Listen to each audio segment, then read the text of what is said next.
All right, and folks, what is up? What it do, and how you doing? And more specifically, how is your night? And welcome back again to another reaction video. Mighty Sun here at your service. All right. It's time for Death Battle. Yes, it's finally arrived. It's Hulk versus Godzilla, Marvel versus Toho, two indestructible forces of destruction with crazy feats and total of a madness and the amounts of energy that they deliver and throughout the comics, TVs, and even animations, but mostly movies. So it's going to be very different than it is of the one shot of the comic that is of Godzilla versus the Hulk. So nevertheless, it's that time. So I am ready to see something that's going to be completely insane. So let's do this and let's make it happen. And if you're new to this channel and if you like what you see so far, be sure to leave a like and also leave a comments down below. And if you have any requested videos, whether it be as a recommendation or a suggestion, and I'll be more than happy to do so for the sake of entertainment. And it may not be as 100% perfect, but it is the best effort that I could do for every single one of you out there, because this is what I love to do. Courtesy from yours truly, your friendly neighborhood reactor man, the soul of a Japanese brother man, the king of metal / shade metal reactor is what I do. And without further ado, it's time to react. Here we go.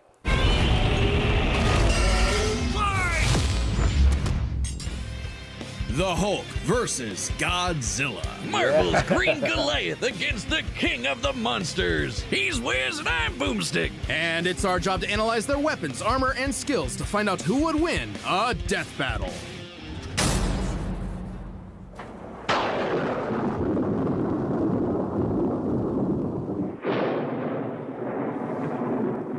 What is the Hulk? Is he man? Is he monster? Or is he both? He's a mean green smashing machine, the angry son of the Gamma Bomb. A weapon designed by the greatest gamma scientist of all, Dr. Robert Bruce Banner. But just before it went off, Bruce had to be a hero and save some dumb schmuck who was hanging around the test site. Damn it, Rick. That day, Bruce Banner died. And became the Incredible Hulk. A pissed-off giant who must be really glad Bruce wears the purple stretch fit. Standing 8 feet tall and stronger than 10 million men, the Hulk emerges when Banner's anger flares. Don't make him angry. You won't like him when he's angry. But it's even more complex than that. Banner suffers from dissociative identity disorder, with many different Hulks embodying alternate personalities. Like Joe Fixit, the original Grey Hulk. He's a cunning gangster and the only Hulk who's got that drip. The Devil Hulk is a violent, overprotective personality that Banner unintentionally manifested as a result of his father's abuse. Holy shit! Somebody actually drew this? But the Hulk everyone knows, the big guy, is known as Savage Hulk. It seems he also developed from parental abuse, hence his childlike personality. Though I'd argue he's more clever than you'd expect. The angrier he is, the stronger he gets, with no limit. Except for one, Bruce Banner. See, Banner's relationship with the Hulk is complicated. Oh, they hate each other. Mostly. Occasionally, they can come to an understanding. The alter best representing this would be the Professor Hulk, a balanced blend of Banner's brain and the Hulk's brawn. The buffest nerd you'll ever meet. But what about when Bruce takes a step back? If he isn't trying to restrain the Hulk, what do you get? The Green Scar. The World Breaker! Without Bruce's temperament, the Hulk's power and fury surges, mixing Savage's rising strength with the personality and cunning of a warlord. The Green Scar is no mere superhero.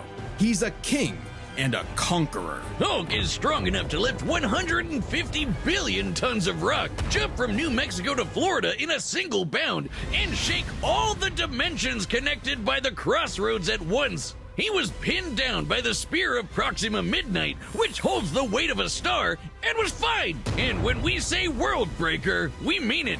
While sparring with Red She-Hulk, the two of them shattered a whole planet. At one point, he was bound in chains forged from the essence of the first firmament, the manifestation of the first universe, which could bind eternity itself. Not even Galactus was capable of saving eternity alone, and the Hulk just broke it. By himself. Maybe Thor should rethink calling himself the strongest Avenger, especially since the Avengers first assembled because none of them could take down Hulk on their own. The Hulk consistently battles on par with him, even when he held the Odin Force, with which he could command his hammer through infinite distances and match the power of Null, who killed countless Celestials. Even without it, Mjolnir can cross the universe in seconds. Hulk tore a universe apart with just a clap. Good luck with that, Hammer Man. But the green guy's got way more going on than just brute strength. As the Hulk's power stems from gamma, he can utilize and absorb it and other radiation in various ways. Yeah, like regenerating from fatal wounds. Even getting ripped apart by Wolverine barely slows him down. And the angrier he gets, the more regenerating cells his body produces. It gets weirder. Did you know that if he absorbs enough gamma, he can shoot lasers from his eyes and read people's minds? Oh, also, he can see ghosts and give him a good old-fashioned Hulk smash. Hulk can break through the boundaries of comic book borders themselves into the empty white between panels, a gutter space beyond time and concept. What, like how She-Hulk can for some reason break the fourth wall and talk to the reader? Wait, that makes sense now. It's all gamma. Exactly. In real life, gamma rays are electromagnetic radiation similar to X-rays. But in Marvel Comics, gamma comes from hell. On Earth 616, gamma radiation is an electromagnetic frequency that can manifest as either a wave, a particle, or something else. Something that nobody really understands. Except for Bruce. That's right. Dr. Banner is a certified genius with 7 PhDs. According to Norman Osborn, he's the 4th smartest person on the planet. And that's comparing him to big brains like Reed, Doom, and Tony. Banner built the Her Collider Synchrotron, a machine that can scan the entire multiverse with the speed of a hypermind. He created the Gamma Core, which could rupture space-time between universes. He built an interstellar radio on a deserted planet without any pre-established technology. He wired up Hulk like a starship, piloting him from the mindscape within. He even built an ultimate nullifier. In fact, the original intent of his Gamma Bomb was to be non-lethal, only targeting inorganic material. But Thunderbolt Ross wanted something with a bit more boom. Hey, can't blame him. Fearing its ramifications, Banner developed the Gamma Bomb on his own, keeping its design secret. In the process, he tapped into an unknown form of gamma energy that breaks down reality and mutates it beyond actuality. On that fateful day, he opened the Green Door. You know how we said the bomb killed Bruce? That wasn't some flowery metaphor or whatever. He died and came back as Hulk. Came back from the below place, the hell beneath hell, the lowest possible dimension of reality. It's trippy, but whenever Hulk dies, he goes there. Then a green door opens and he goes back to where he was before. Easy as that. It doesn't matter if he's been atomized, sliced up into jars, or digested by werewolves. If he goes through the door, he's back, ready to rumble. The green door did get locked into a red door, but he's easily broken through it multiple times. Not a problem. It turns out that third form of gamma, this anomaly from the bedrock of hell, spawns from none other than the one below all. The dark side of the one above all. That's right, God has a Hulk, and it wants Bruce to bring about the end of all things. But Hulk just said, nah. So, what is the Hulk? An uncontrollable monster? A prison for a tortured soul? A super weapon for Armageddon? Don't overthink it, Wiz. Hulk is Hulk, and Hulk's the strongest one there is. Damn right.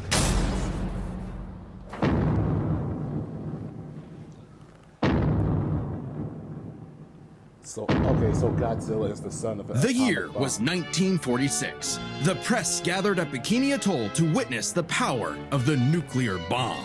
But many leagues beneath their feet, something ancient stirred. Godzilla, the king of the monsters. He was pretty pissed off over the worst wake-up ever, so he swam to Japan for one hell of a crash out. Japan was still recovering from the war, so seeing this that was mutilated from radioactive monster towering high like a mushroom cloud wasn't just frightening, it seemed prophetic. The bomb was just the beginning. Man had sparked the end of times. Complete with googly eyes and the most epic roar ever.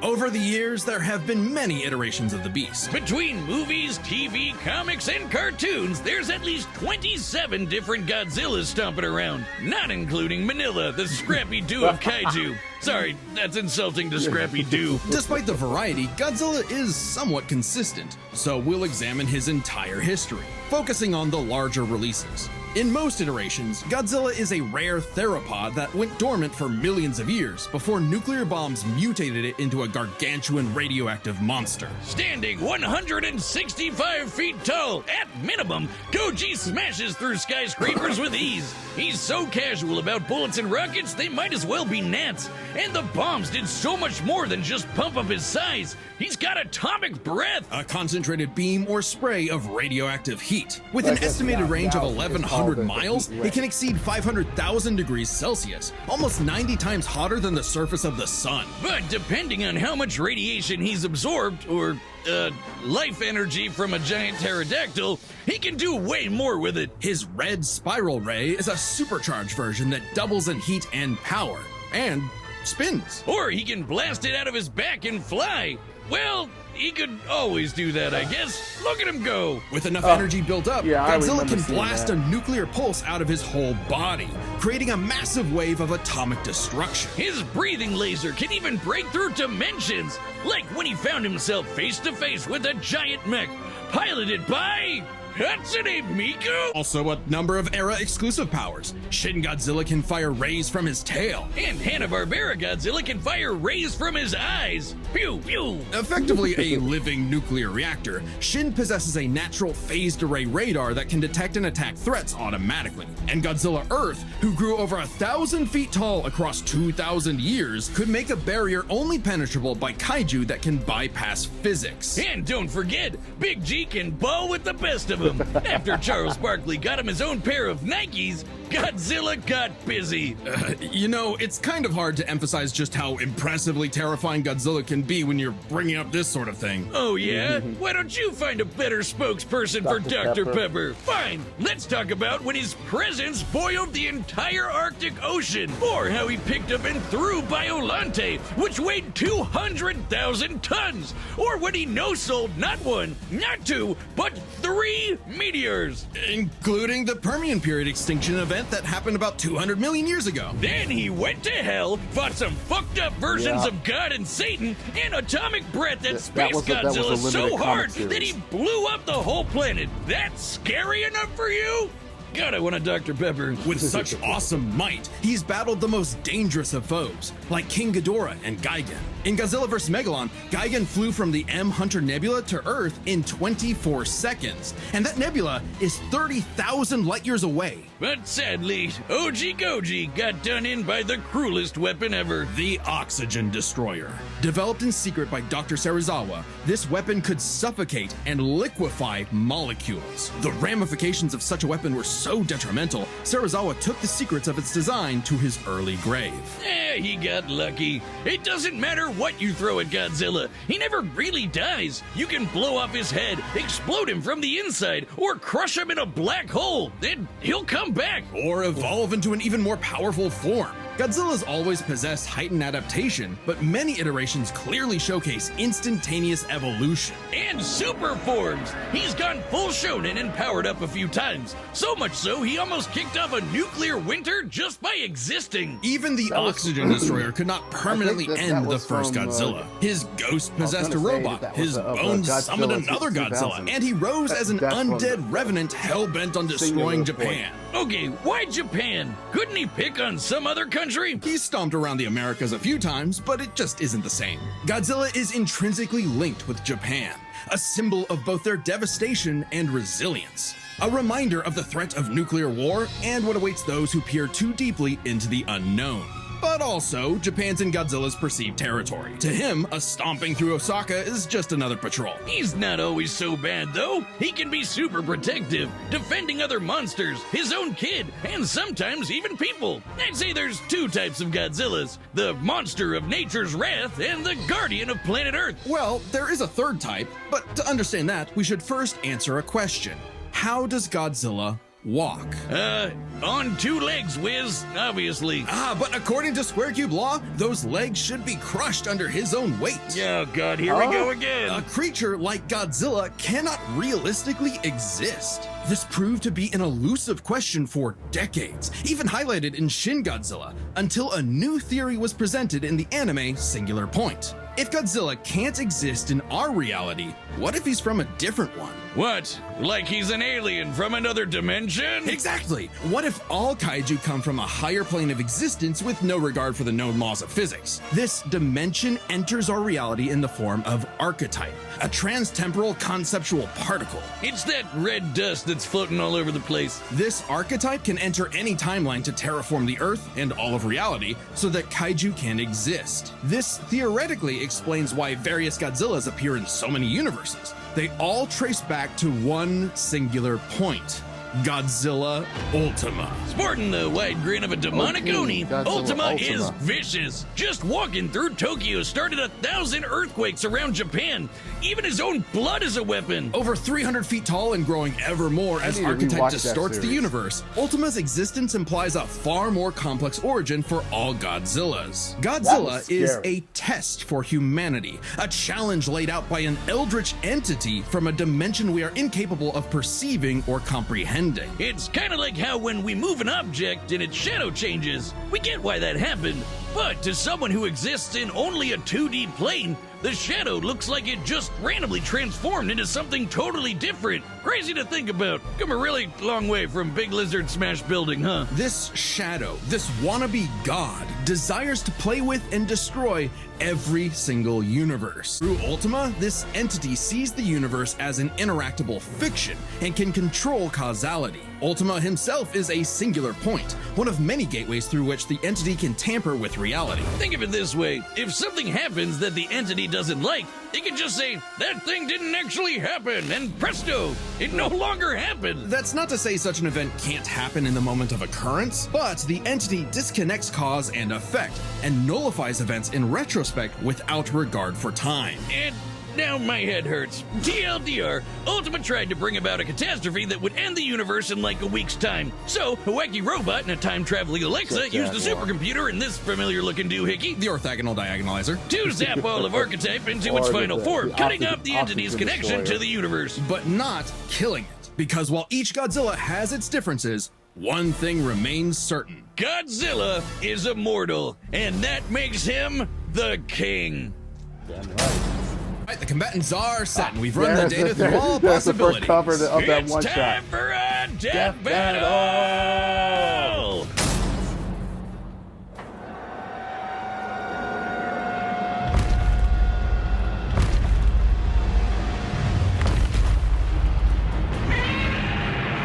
First of all, this animation Godzilla is has pretty reached good. the city. So far, the evacuation is...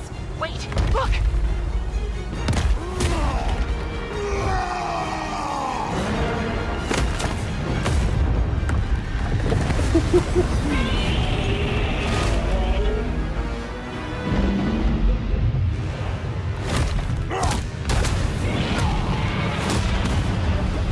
Hell.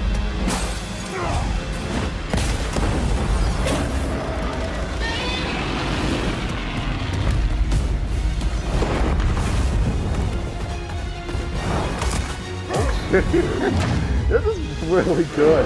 I mean, you know the fact that Hulk can run. Oh my god. All right, Hulk. Time for me to take over. We don't want any trouble. No! Hulk stays! Uh-oh. This is definitely from Godzilla -1.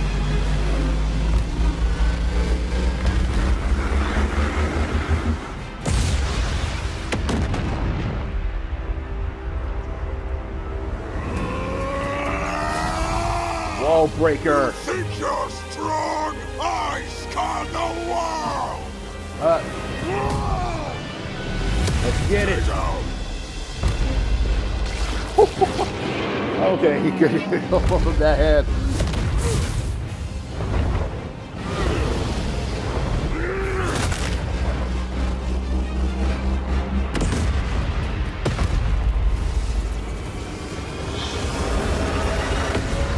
Jesus Christ!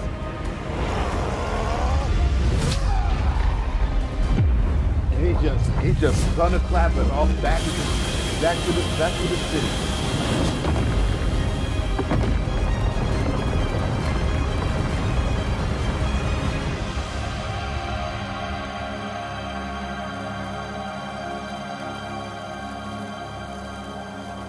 Uh-oh. Stupid lizard. Look.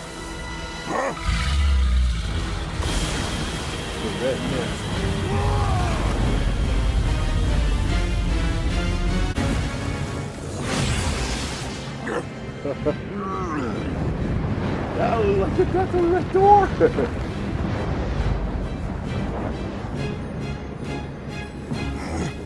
I think I understand.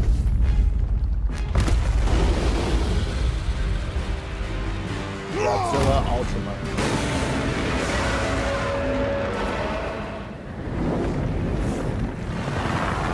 It's been days since the battle began, and the red dust is spreading.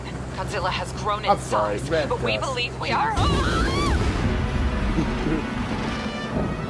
How does it work? Well, smash. A million, trillion to one and rising. That's the odds. Chance to nullify the madness behind the monster. 2 + 2 is 5. A right angle is 80 degrees. This element is beyond what we can perceive. Like gamma. 1,000 times. A million. So many times. I just need one.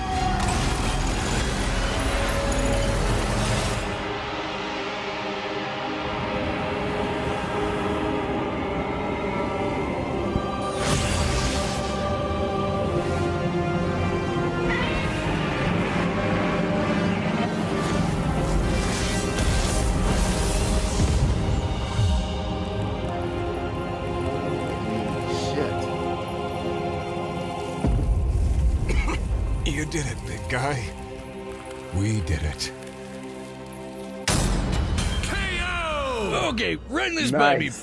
What happened? It's complicated, so let's break this down into 3 Yeah, categories. First I'll up, say. power. Most versions of Godzilla can shrug off black holes and extinction level events, tag beyond light speed foes like Gigan, blow up planets. However, the Hulk is beyond that. The big guy clapped a universe to bits and shook the infinite dimensions linked to the crossroads. In a straight fight with a classic Godzilla, 616 Hulk smashes the power advantage. But factoring in Ultima changes things. The entity sees all of space-time and can manipulate its results at a whim. No matter how strong the Hulk got, Ultima could potentially negate it. But Hulk broke chains made of the first firmament, which could overwhelm eternity. An abstract concept of a being not entirely unlike Ultima's entity. Even a small piece of the first firmament could break the multiverse. Plus, Hulk kept up with Odin Force Thor, who is also on a celestial level of power. So the gap in power becomes nebulous. Still, unless Hulk could remove Ultima from the equation, neither held a clear advantage in power and stats. Especially when you look at their immortality. This was practically a never-ending death loop. Even with their healing factors, both could technically kill each other, but then just come right back. The green door instantly appears when Hulk goes to the below place, and the higher dimensional entity could always summon a replacement Godzilla avatar. So both Hulk and Godzilla could not stay dead. Unless they could somehow prevent what was happening in those other dimensions. So let's examine the layers of their multiverses. Marvel's cosmos has infinite higher dimensions, which themselves are transcended by the astral plane, the superflow, and so on until you reach the House of Ideas, the domain of the one above all. Since the one Marvel, below the House all of mirrors the Ideas. one above all, the below place mirrors the House of Ideas. Get it? In comparison, the cosmos of Godzilla's multiverse is just as vast and infinite, but does not have the same sort of transcending layers above and below. This means the below place, the Hulk's respawn point and source of power, is out of the entity's reach. So the real question is, if they both can't die and Ultima's entity can't affect the below place, could Hulk somehow stop the entity before it destroyed the universe? It all comes down to Gamma and Archetype. Ultima was defeated in the anime by using a trans-temporal superdimension calculator operating at infinite speeds to activate the orthogonal diagonalizer, turning Archetype against itself. Ultima endlessly spews this stuff, so there's plenty to work with. And Hulk can reach into comic book gutter space, so he should be able to reach through a singular point. But that's not enough. Fortunately for Hulk, it just so happens he knows someone who, like scientists who have defeated Godzilla in the past, is an expert on particles from a greater dimension that mutate reality beyond our understanding. Who made a device with those particles that breaks space-time, like the diagonalizer? Who made a supercomputer that scanned the infinite multiverse with the speed of a hypermind, like the dimension calculator? Hell, the guy made an interstellar radio out of sticks and stones in a matter of days, and even built an ultimate nullifier. It's like he was made for this. The Green Door waits for no Hulk, including Banner. Even if Ultima's catastrophe destroyed the universe, the Door could deposit Banner in a different universe and he could continue the fight. He had all the time in the infinite multiverse. There was only one way this could end, and only one person who could make it so. Even among gods and monsters, man was the Ultima weapon. The winner is Bruce Banner.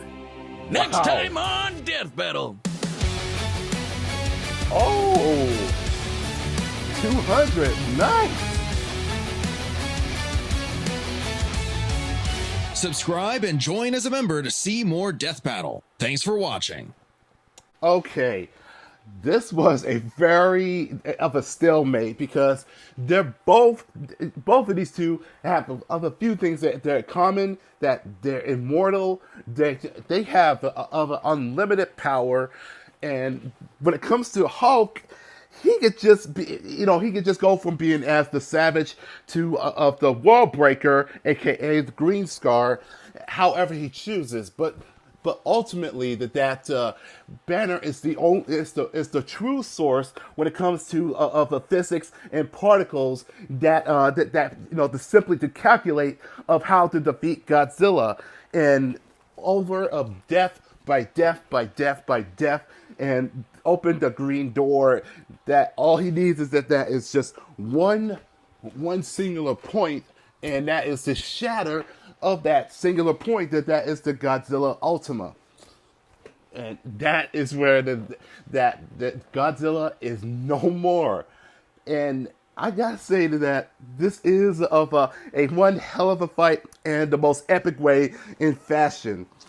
And at least there is going to be one casualty that is unlikely of the one-shot issue. And at this moment that Godzilla is destroying the Marvel Universe. So I already got the issue number 2. But this is a very such of a stalemate. But there's only one being that survives the most, is Banner. So if you guys enjoyed that episode, and if you did, let's leave it a likes, and also leave a comments down below. And I wanted to hear your thoughts of what you think of this fight, or that it could have been a different alternative way that the fight that should have ended. So I'd like to hear your thoughts, and I will catch y'all in the next video. So have a good night, have a good morning, and most of all, be blessed. Arigato goisamashita, do itashi mashite. Same mighty time, same mighty channel. But take care and have a wonderful day and a beautiful night. Matane.